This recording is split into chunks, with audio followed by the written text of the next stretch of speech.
capítulo 4, verso 32. Ponemos de pie en reverencia a la palabra del Señor.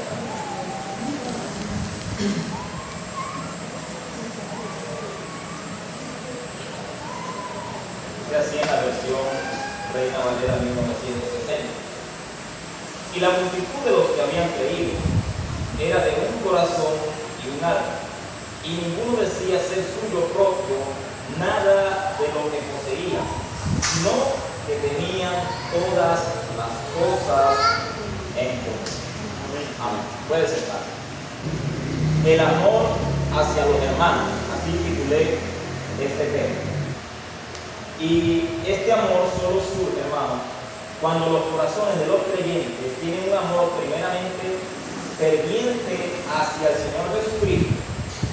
De allí nace un amor genuino hacia los hermanos, el cual se manifiesta en el dar. Es decir, cuando uno ama a alguien, uno le da a esa persona, ¿verdad? O es una manera de manifestar que uno ama a esa persona. Pudiéramos decir, hermanos, muchos conceptos de la palabra amor. Sin embargo, la Biblia nos muestra o nos da una idea bastante clara acerca del amor y tiene mucho que ver con la edad, empezando desde Dios. La manera más grande en que Él nos demostró su amor es darnos a su Hijo para obsequiarnos la salvación a través de Él. Y no solamente eso, sino muchas bendiciones.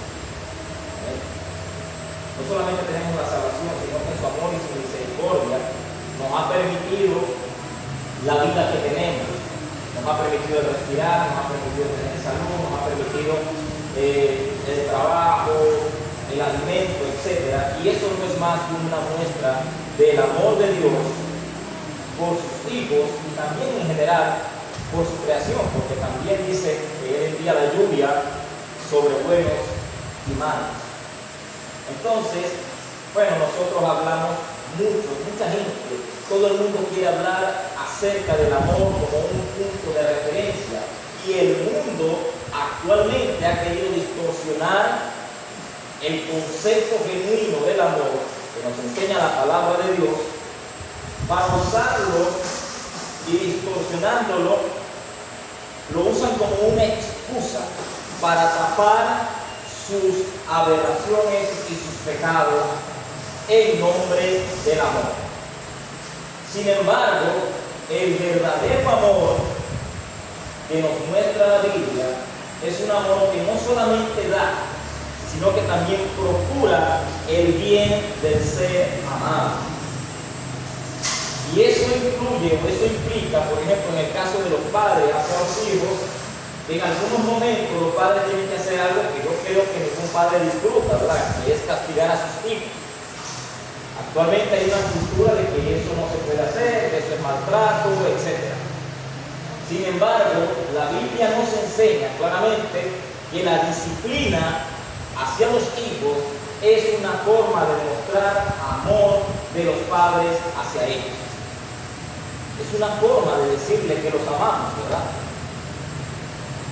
Pero para uno, cuando uno está pequeño, uno está experimentando los correazos, uno no siente que lo están amando en ese momento.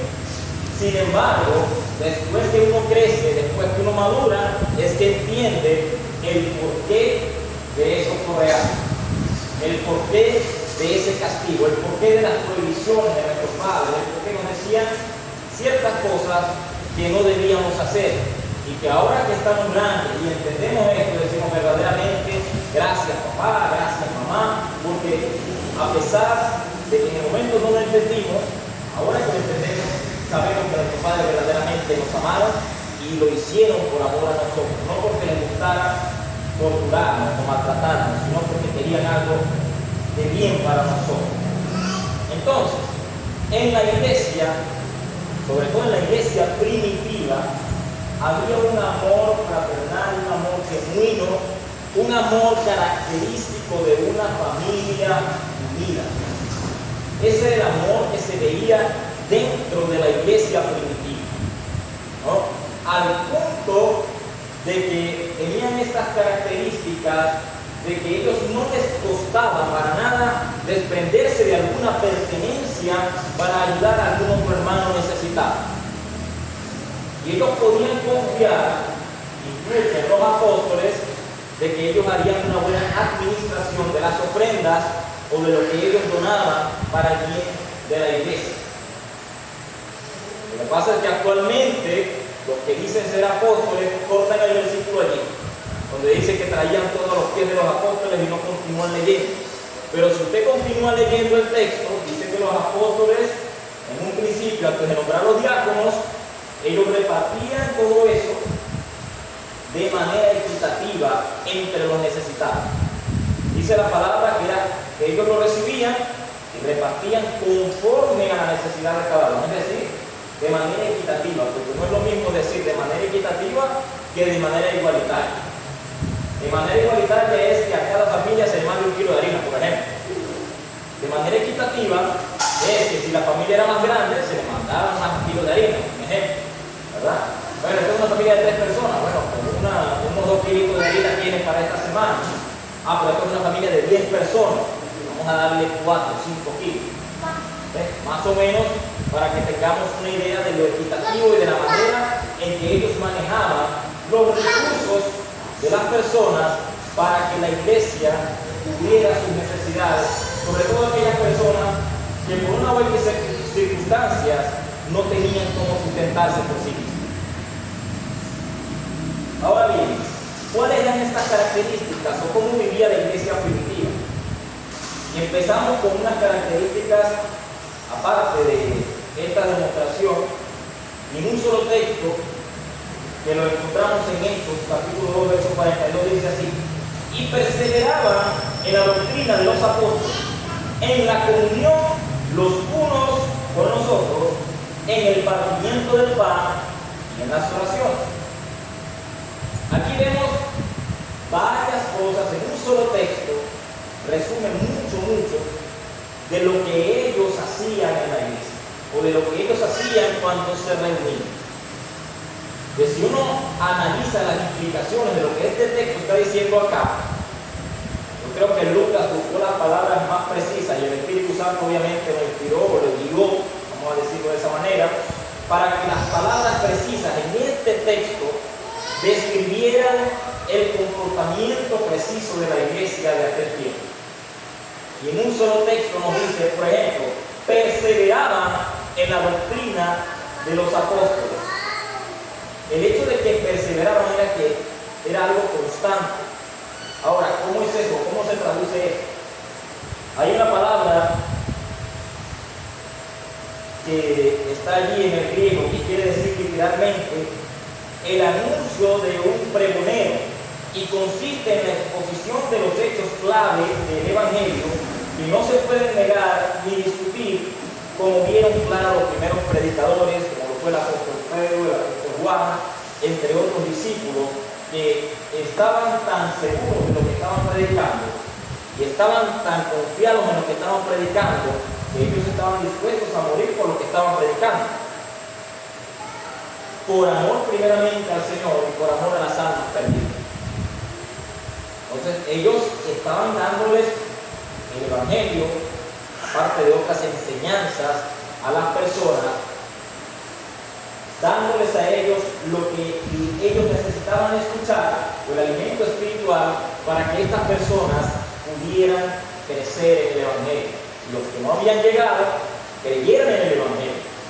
Entonces los hermanos que perseveraban en lo que ellos escuchaban, ellos prácticamente es como si después de que el predicador, o sea, una de las cosas que describe es como que cuando el predicador terminaba de dar la enseñanza o de dar la predicación, valga la redundancia, los hermanos se quedaban a la expectativa. Llegaba un momento donde ellos obviamente podían preguntar, ¿verdad?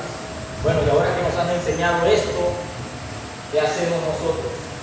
O sea, ¿cómo lo aplicamos? Como nos han enseñado, ¿verdad? Ellos predicaban de manera expositiva las Escrituras. Y vemos esa evidencia cuando Pedro hizo su primer discurso evangelístico. Pedro les predicó el Evangelio, y luego que predica el Evangelio, esa multitud que está allí, que se arrepiente, no cree, ¿cómo sucedió?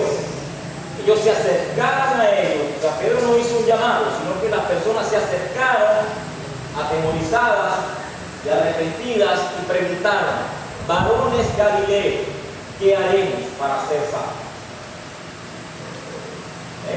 Entonces ellos, cuando escucharon la palabra, cuando escucharon la predicación de Pedro, inmediatamente fueron quebrantados por el Espíritu Santo y llegaron a los pies de los apóstoles arrepentidos y preguntando: ¿y ahora qué haremos? Y las palabras de Pedro fueron simples: arrepentidos, convertidos y bautícense en el nombre del Señor. Y aquí todos, dice la palabra que en el primer discurso fueron como 3,000 personas. Pero no solamente quedaron allí con esa predicación, sino que con lo que les iba predicando, le iban predicando los apóstoles, ellos perseveraban en ese mismo sentido, en ese mismo sentir. Cada vez que los apóstoles les predicaban o les enseñaban, ellos estaban esperando cómo aplicar esa enseñanza a sus vidas. ¿Estamos nosotros con esa expectativa cada vez que escuchamos una predicación o un sermón? Pero esta pregunta para que usted se la conteste usted mismo. ¿Amén? Pero los primeros creyentes, o la iglesia primitiva, ellos iban a los apóstoles a escuchar la palabra, no solamente para aprender algo más, sino para saber cómo aplicar y vivir eso que le iban a predicar.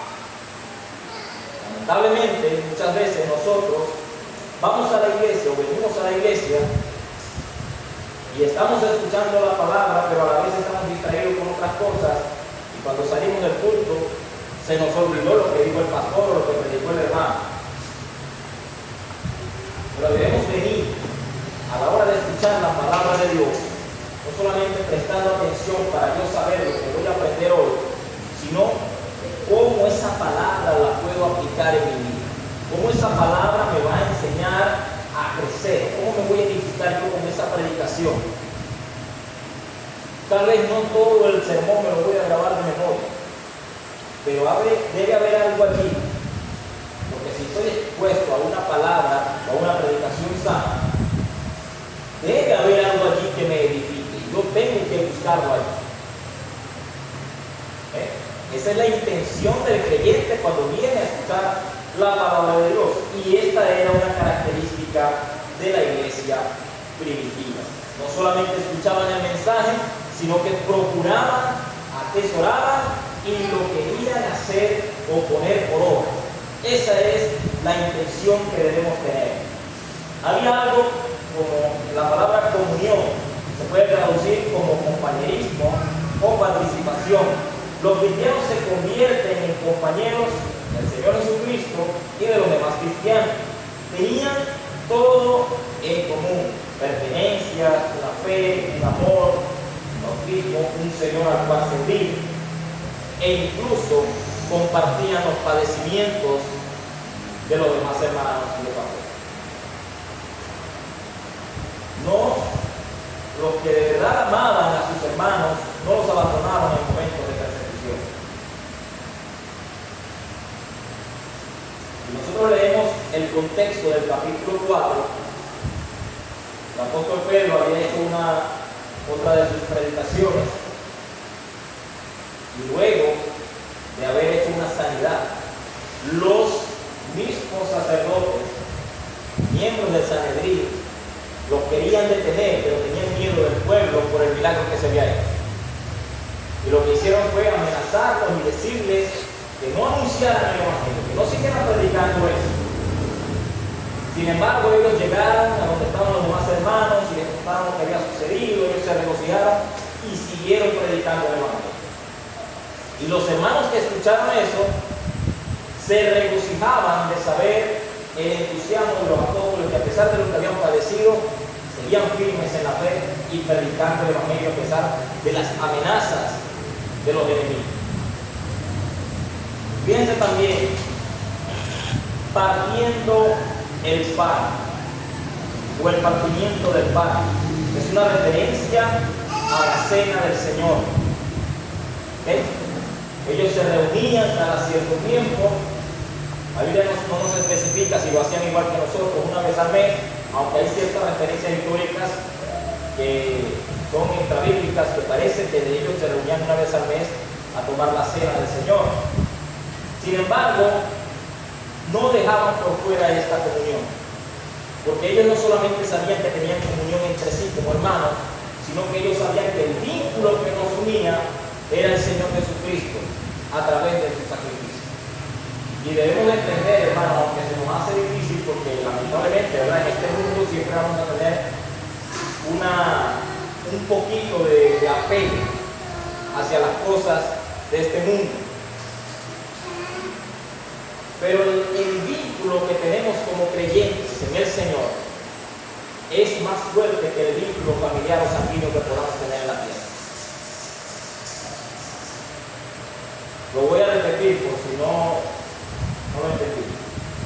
El vínculo que tenemos como hermanos es más fuerte y es más importante que el vínculo que tenemos con nuestros familiares sanguíneos. Amén. Más fuerte. Y es por eso que como creyentes debemos estar dispuestos. La Biblia del Señor Jesucristo dice: si alguno no me amare más a mí que a su madre, o a su padre, o a su hermano, o a su primo, a su tío, a su tía, etc., no es digno de mí. ¿Por qué? Porque en el momento que le toque escoger entre su familia y el Señor, si ama más a su familia, va a dejar al Señor. Ahora, no es que nosotros vamos a abandonar nuestra familia, no. La palabra nos enseña incluso acerca del amor hacia nuestros padres, hacia nuestros hermanos, familiares, incluso el amor hacia nuestros enemigos. Pero inevitablemente, por servirle al Señor, podemos perder amistades, podemos perder relaciones con nuestra familia, podemos ganarnos enemigos de gratis sin buscarnos, pero debemos perseverar en el Señor junto con aquellos que comparten nuestra fe. Y perseveraban también en la oración.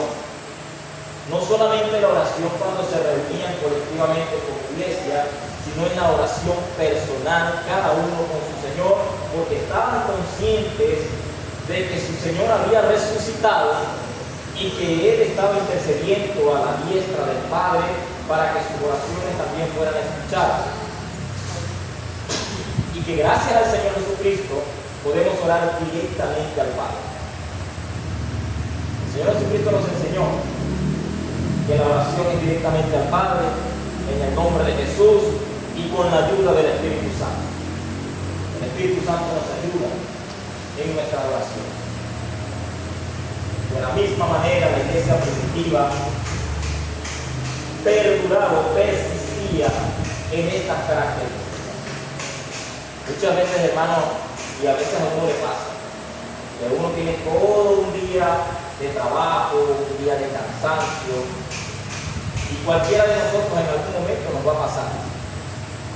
¿Verdad? Y llegamos cansados a la casa y lo que nos provoca es, si acaso echarnos un baño y acostarnos, porque a veces nos bañamos. ¿Verdad? Yo empecé a bañarme más frecuentemente después que me casé. Pero bueno, vamos a decirlo así, después que conocí a Jerez, empecé a bañarme más frecuentemente. Pero bueno, a veces llegamos cansados a nuestras casas, o a veces no nos provocan. Pero hay cosas, hermanos, que debemos hacerlas. Cuando usted ama de verdad, usted hace las cosas por el bien del otro, así no le provoca, o así no tenga el ánimo, por así decirlo. Porque, por ejemplo, los padres lo saben muy bien. En el sostenimiento de sus hijos, puede ser que en un momento la madre, sobre todo, esté bastante cansada, pero usted sabe que tiene una niña o un niño que alimentar, y no puede echarse a dormir mientras el muchacho se llama, ¿verdad? Entonces, con todo el cansancio, usted se levanta, le hace la comida al muchacho o a la muchacha, para que él se alimente y pueda estar bien, porque usted le ama. Entonces el amor se sobrepone por encima de nuestro cansancio. De la misma manera, nosotros, aunque lleguemos cansados a nuestra casa, no podemos dejar por fuera la oración, la lectura, porque es la comunión íntima que tenemos con nuestro Señor. Dicho esto, la pregunta sería, bueno, tenemos estas características de los hermanos de la iglesia primitiva, ¿no? ¿Y qué es esto de que ellos tenían todas las cosas en común? Y que, fíjese lo que decía, y ninguno decía ser suyo propio, nada de lo que poseía, sino que tenían todas las cosas en común. Ninguno decía ser suyo propio, nada de lo que tenía. Sobre todo los hermanos que de repente tenían algunas propiedades por allí o tenían, como decimos nosotros, personas pudientes, que eran creyentes en la fe, no les costaba nada, hermano, desprenderse de lo que tenían. Es más, para ellos era algo como que, bueno, eso no es mío, eso es de todos, dicho de otra manera. Pero era de una manera voluntaria, no es que venían a quitarse, sino que ellos de manera voluntaria, hermanos, por así decirlo, si alguien tenía 100 cabezas de ganado, hermano, eso no es mío, eso es de todos. Si alguno de ustedes necesita sí, o alguno de los hermanos necesita carne, me avisa para mandarle una vaca. ¿Verdad? De esa manera, o sea, ellos entendían que lo que ellos tenían no era suyo propio, sino que era de todos. La pregunta para nosotros es, ¿tenemos nosotros ese entendimiento de las cosas que tenemos en nuestra casa, de las cosas que hemos comprado? ¿Puedo yo darle a un hermano sin que me merece alguna de las cosas que tengo en mi casa? Que de repente yo la necesito, pero el hermano la necesita más que yo. No sé si me voy a entender, ¿verdad? Y decir, hermano, eso es suyo. Eso no es mío, eso es cierto. Ese era el sentido, esa era la unidad que tenían ellos. Allí donde dice que eran de un corazón, de un alma, está prácticamente enseñando la misma cosa. Tenían un mismo entendimiento en cuanto a estas cosas, un mismo sentir y un amor común entre todos. Y el Señor Jesucristo nos enseñó o nos ordenó amar unos a otros. Porque el amor no es un sentimiento solamente, es más que un sentimiento. Los sentimientos pueden ir y venir. Pero el amor, dice la palabra claramente, que nunca deja de ser. El verdadero amor no deja de ser. Eso de que usted dejó de amar, no puede ser. Eso no cabe en el concepto bíblico del amor. En el concepto bíblico del amor no entra, no cabe, es imposible que el amor se acabe. Yo no puedo decir de alguien, o por ejemplo en el caso de algún hermano, yo no puedo amar a ese hermano porque, qué sé yo, me cae mal. Lamentablemente, por más que sea, somos seres hermanos, y hay hermanos que de repente, bueno, no creo que eso pase aquí, pero podemos conocer algunas personas que están en la fe, que de repente no han entendido bien el evangelio y que se comportan de cierta manera, que uno, en vez de sentir amor por esa persona, puede sentir desprecio. Sin embargo, en una oportunidad, hablando con un hermano que está en Colombia, por cierto, él me decía que él vio un caso de una hermana, una muchacha que era cristiana allá en Ciudad Bolívar. Pero esa joven tenía un problema que, bueno, no había podido dejar cierto pecado y había hecho caer a ciertos hermanos en pecado y algunos se habían descarriado. La mayoría sentían desprecio por él. Pero él dice que cuando él la vio, el Señor lo llevó fue a compasión por esa persona, a sentir compasión en el sentido de que ella necesitaba entender de manera más profunda el Evangelio. Y la mayoría de las personas solamente la habían juzgado por obviamente su pecado. Sin embargo, lo que ese hermano me contó en esa oportunidad me hizo entender algo. Es que independientemente de los defectos, debilidades, pecados que puedan tener nuestros demás hermanos, aún así debemos amarlos porque nosotros también pecamos. Y aunque nos podamos medir de manera horizontal, como decimos algunos, ¿verdad? En el sentido de que, bueno, aquel de repente yo peco más o peco menos, etc. No, la idea es medirnos por el estándar de Jesucristo. Y si nos medimos por el estándar de Jesucristo, nos falta mucho para alcanzar esa meta que es ser como nuestro Señor. Vemos el ejemplo de nuestro Señor Jesucristo demostrando su amor y su misericordia por todos aquellos que llegaban a Él, aún aquellos que no eran de Jerusalén. Vemos el caso de aquella mujer el cual Dios probó su fe. El Señor Jesucristo prueba su fe diciéndole: no conviene echarle el pan a los perrillos. La respuesta de esta mujer parece sorprendente, ¿verdad? Porque le está diciendo, los judíos, para ellos, para la mayoría de los judíos, las personas empíricas o incircuncisas eran vistas como perros, por así decir. Que el Señor Jesucristo no usó esta frase con la intención de ofenderla o de insultarla, sino con la intención de probar su fe. Y de que quedara registrada la historia de esta mujer en la Biblia, y ella pudiera decir: sí, Señor, pero aún de las migajas que caen de la mesa, come usted. El Señor le dijo: grande es tu fe. Todos conocemos esta historia. Y el Señor demuestra a través de su amor, de su misericordia, que permitió que esa historia estuviera allí y le concedió a esta mujer la petición que le estaba haciendo al Señor en ese momento. Entre otras historias que podemos conseguir en la Biblia que nos demuestran el amor de nuestro Señor Jesucristo hacia nosotros. Ahora, ¿cómo nosotros cultivamos en nuestra vida ese amor? En primer lugar, ore pidiéndole al Padre el amor que nuestro Señor Jesucristo manifestó por todos nosotros. Así como Él oraba en Juan capítulo 17, específicamente en el verso 11, dice: ya yo no estoy en el mundo, mas estos están en el mundo y yo voy a ti. Padre Santo, a los que me has dado, guárdalos en tu nombre, para que sean uno, así como nosotros.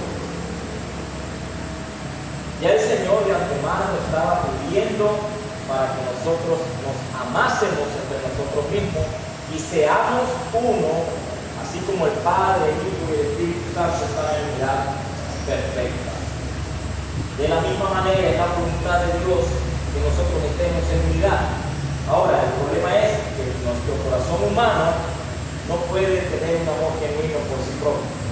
Es por eso que debemos acudir a Dios en oración pidiendo: Señor, dame amor por mis hermanos, por mis enemigos, dame amor si usted los puede nombrar mejor.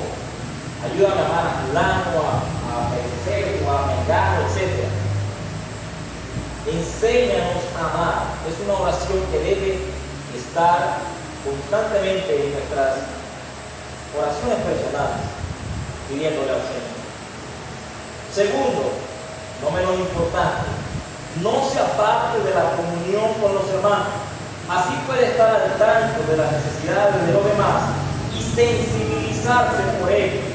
Tenga en cuenta que son hermanos en Cristo, y lo que habíamos dicho al principio, y un vínculo más fuerte que la sangre. Hebreos 10:24 nos enseña: considerémonos unos a otros para estimularnos al amor y las buenas obras, no dejando de congregarnos como algunos tienen por costumbre, sino exhortando, y tanto más cuando veáis que aquel día se acerca. Allí está. Hermanos, si usted no se reúne con sus hermanos, si no nos congregamos, usted se endurece.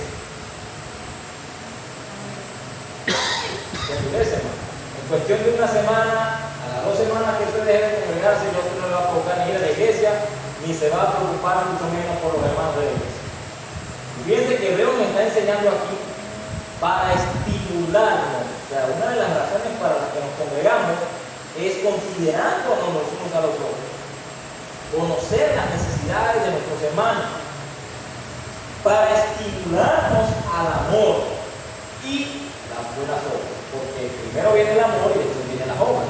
Ese amor no se queda con yo te amo, yo te quiero y el amor del Señor, sino que se demuestra, como decíamos al principio, en el dar.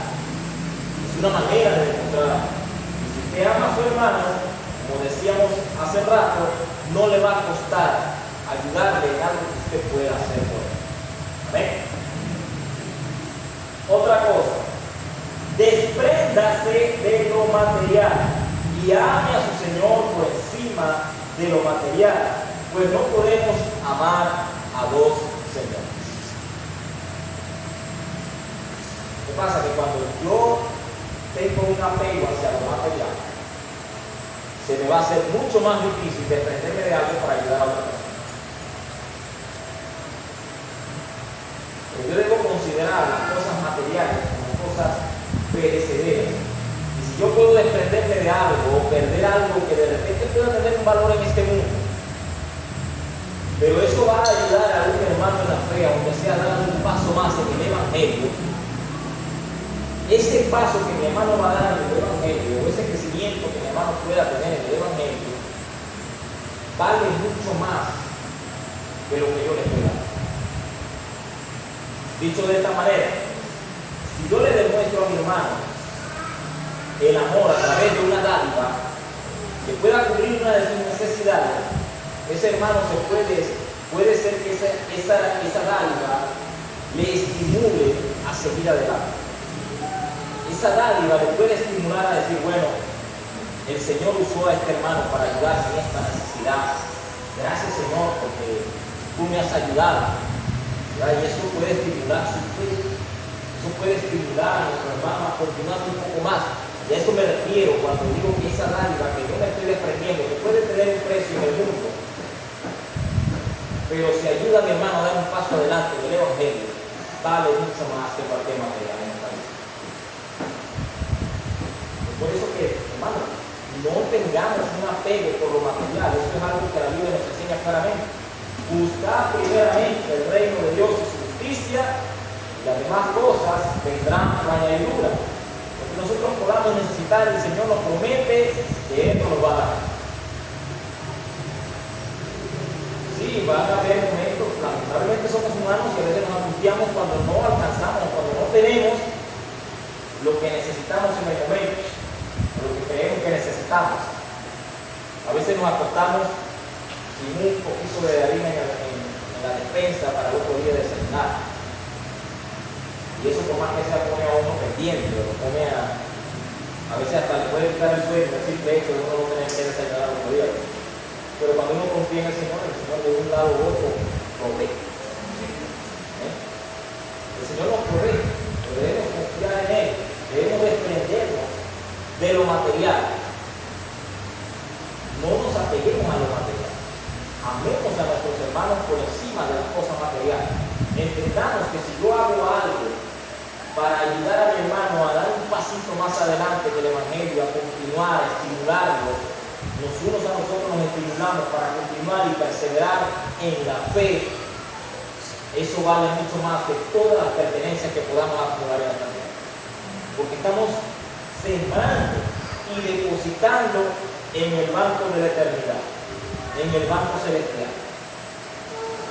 No le estoy diciendo esto como a algunos, ¿verdad? Que bueno, usted deposita ya y el Señor le justifica que no. Tenemos cuidado con eso. Pero ciertamente el Señor nos tiene bendiciones y galardones en el cielo. Ciertamente el Señor nos promete no solamente sustentarnos, sino también bendecirnos. Y aún así, el amor nuestro debe ser desinteresado. Nuestro amor hacia los demás, hacia nuestros hermanos, hacia nuestro prójimo, etc., debe ser un amor que no procura algo de retorno. Ese es el amor. El Señor Jesucristo, fíjense, ahí está el mayor ejemplo. La mayor referencia que del Señor Jesucristo, que nos otorga la salvación sin pedirnos nada a cambio. Ahí está la demostración del amor de nuestro Señor. Él nos otorga la salvación, Él se ofrece, Él paga el precio, se pone como culpable en lugar nuestro y no nos exige nada a cambio para darnos la salvación. Entonces nosotros en agradecimiento vamos a orar, vamos a obedecer su palabra. Si le amamos de verdad, guardamos su mandamiento. Eso es lo que nos enseña su palabra. Si me amáis, guardad mis mandamientos. Guardarlo no es que agarramos el mandamiento y lo metemos en un cajón. Guardarlo es atesorarlo en el corazón para luego obedecer. Eso es lo que quiere decir guardar los mandamientos, es atesorar, es valorar, es entender que la palabra del Señor vale para nosotros la eternidad. Por lo tanto, debemos obedecerla por encima de todo. Y si la palabra del Señor nos enseña que debemos amar, no puedo poner como excusa que fulano tiene esto, fulano tiene aquello, el otro esto, el otro aquello más. Si nos ponemos a ver la vida de cada uno, no vamos a amar a nadie. No vamos a amar a nadie. En una oportunidad comentaba con otro hermano acerca de que estaba la discusión de que, bueno, mira, hay algunas personas que se hacen pasar por mendigos para pedir dinero en la calle, hay otros que están en esa condición por sinvergüenza, por borrachones, no sé qué, que no se merece que no le dé nada. Quiero decir, si usted pone a analizar la vida de los mendigos o de los que andan por ahí en la calle, de los borrachos, la mayoría de ellos creo que son culpables de la condición en la que están. Yo creo que a mí no me toca averiguar la vida de ellos para saber si ellos son o no culpables de la condición en la que ellos estén. El Señor no me mandó a eso. Si es alguien que se está haciendo pasar por médico, bueno, el Señor lo juzga, ¿verdad? Pero yo no debo endurecer mi corazón hacia los demás solamente por vergüenza, puede ser otro. Eso no me toca a mí. Otra cosa que debo meditar también es, si yo estoy en la condición en la que estoy, no es porque he sido bueno, ni porque me he portado bien. Es porque el Señor en su misericordia me ha mantenido. El Señor en su amor y misericordia me sostiene en todo. Yo no puedo presumir de que, bueno, yo me he portado bien toda mi vida, yo no he estado en parrandas, no sé qué, etc. Y lo que yo pudiera presumir de nada vale ante la presencia de Dios, porque Él me puede decir, yo fui que te guardé todos estos años. Entonces no me toca a mí saber la condición de cada quien para yo saber si le puedo o no le puedo amar, porque bueno, el amor mío vale más que el de Dios. Yo tengo que ver si se merece o no se merece, como no, hermano, usted no se merecía el amor y la misericordia del Señor, y aún así Él se la dio. De la misma manera, ame a sus hermanos, aunque usted considere que no se lo merece. ¿Eh? En conclusión, debemos amar a Dios por encima de todo y así considerar a nuestros hermanos. Si Él los amó, fíjense, si Él los amó, ¿cuánto más nosotros no debemos hacerlo? El amor es más que un sentimiento, es un deber cristiano. Consideremos la iglesia primitiva e imitemos su fe, perseverancia y amor abnegado los unos por los otros. Padre que estás en el cielo, gracias. Nos has permitido compartir